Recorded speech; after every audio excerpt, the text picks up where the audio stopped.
Pasado alas 5 ng umaga nitong linggo ng hold-upin ng dalawang lalaking ito ang isang kainan sa Barangay Valenzuela, Makati City. Nagulat na lang ang mga customer sa karinderya nang biglang pumasok at maglabas ng baril ang mga sospek. Walang nagawa ang isang biktima nang hablutin ng isa sa mga hold-upper ang kanyang bag. Pumalag ang isa sa mga customer at pilit binabawi ang kanyang cellphone. Pero tinutukan siya ng baril ng sospek.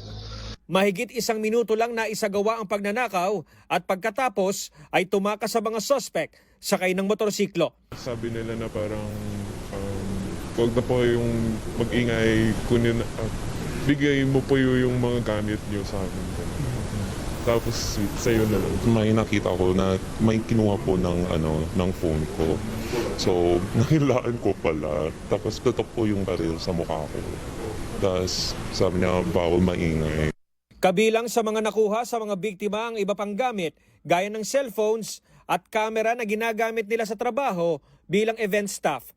Nagsumbong ang mga biktima sa pinakamalapit na istasyon ng pulis na agad nagkasa ng operasyon para tugisin ang mga hold-upper. Sa backtracking, natunto ng motor na ginamit ng mga sospek sa barangay Southside sa Taguig. Dito na rin naaresto ang isa sa kanila habang sa kabilang barangay sa McKinley Village 3 natimbog ang ikalawa. Itinuro din ng mga sospek kung saan nila dinala ang mga ninakaw na gamit.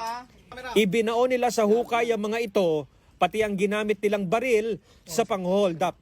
Sa motor naman ng mga sospek na-recover ang iba pang pinaniniwala ang nakaw ding gamit mula naman sa iba pa umanong biktima. Mabuti hindi umulan, hindi nasira yung mga cellphones, mga camera. Then yung ibang gamit nila na suot-suot, tinapon sa basurahan. Na-recover natin lahat yon. So, pati yung firearms na ginamit. Ayon sa Makati PNP, posibleng itinago muna ng mga sospek ang mga nakaw na gamit habang nagpapalamig sa mga tumutugis ng mga pulis. Siguro sa following day, kung i-dispose nila yon, doon nila ibebenta yon.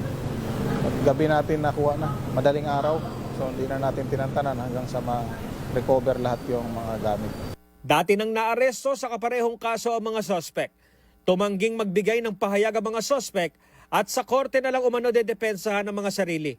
Laking pasalamat naman ng mga biktima dahil maibabalik sa kanila ang mga gamit.